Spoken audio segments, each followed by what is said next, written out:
Our next author, Anna Chu, is a Chinese-American writer. Her critically acclaimed debut memoir, Made in China, a memoir of love and labor, was named a New York Times Editor's Choice pick. Her work has appeared in Three Penny Review, Lumina, Kartika, Quelly, and Volume 1 Brooklyn, among others. She holds an MFA in creative nonfiction from Sarah Lawrence College and teaches at New England College and Monmouth University.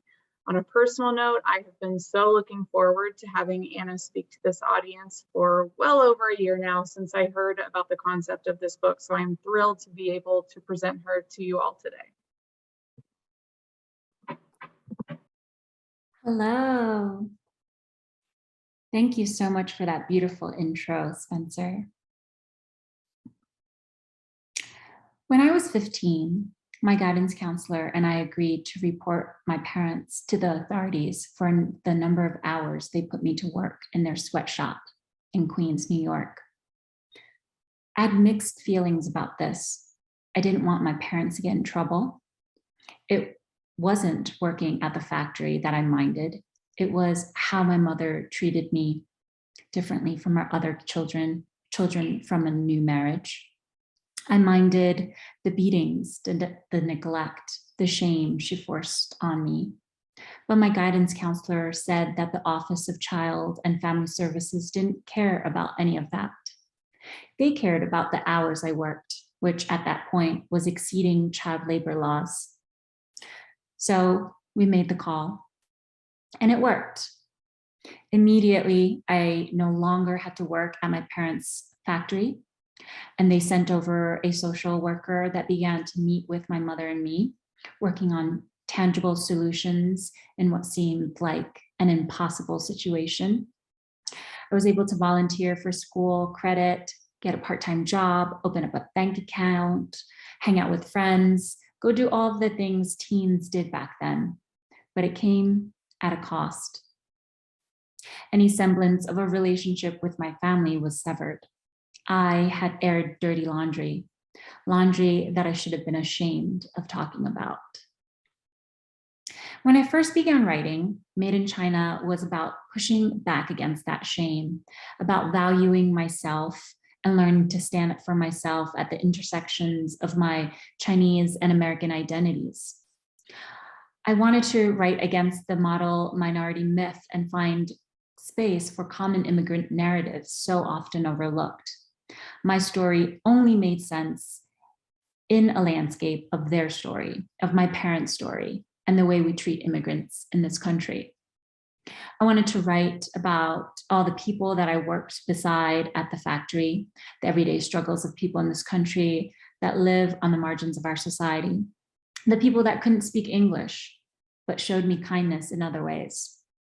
A father and son operating a steam press, women hunched over sewing machines for 10 to 14 hours a day with a single plastic lamp for light. As a Chinese American kid growing up in middle-class Queens, I was conscious of the expectations placed on me by my family, but there was another unspoken expectation I faced outside of the home. Expectations based on where we lived, what I looked like, certain stereotypes about overachieving Asians, where I went to school, the types of teachers and support I had access to. I was lucky. I was a model minority, and none of the complexities of my parents' lives, my own immigrant stories, my shameful existence had a place in it. I remember the first book I came across at my local library about my culture.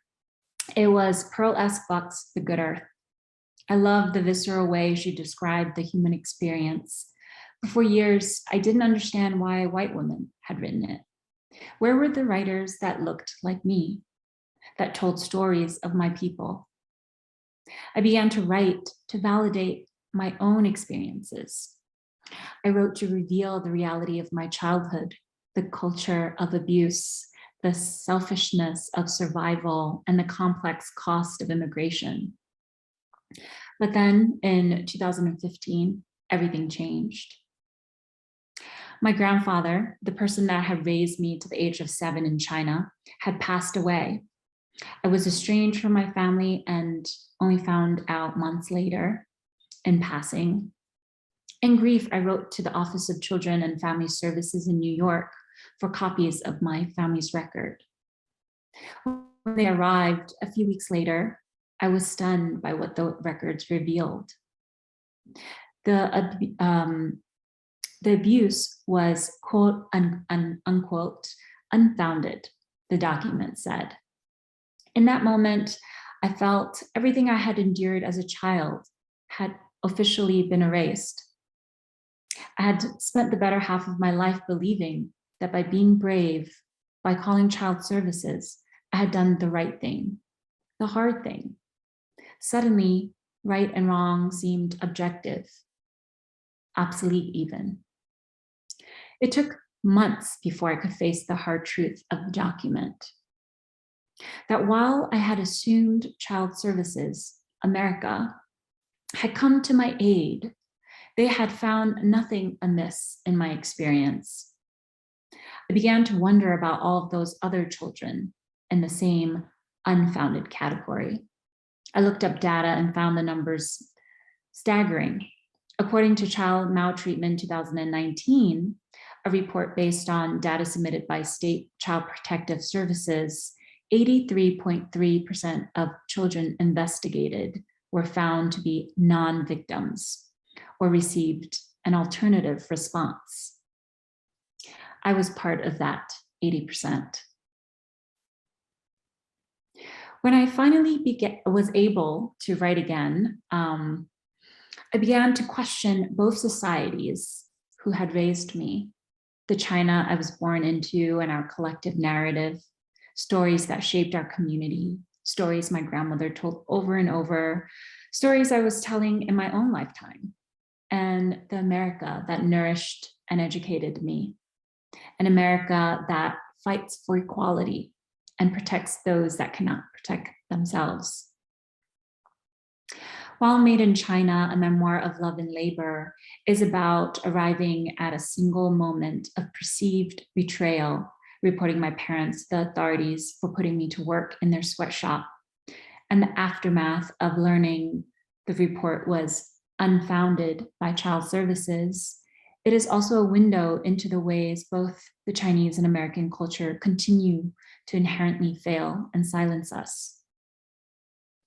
I began to see the shape of this book as it is now, a personal narrative that questions the systems we inherit and the choices we continue to make within them. The memoir focuses on the cultural dynamic in immigrant communities and the importance of recovering from transgenerational trauma and violence, the violence and trauma we bring to this country. No one arrives to our country with a blank slate. I hope to give voice to those often forgotten, erased, left untold in the history of Chinese Americans in our country. Made in China, a memoir of love and labor, is also a personal journey, one that resolves to recognize the importance of acknowledging the worth of our labor, of our identity, and our love. It is such an honor to be here with all these brilliant writers. Thank you, Penguin Random House. Thank you, Common Reads.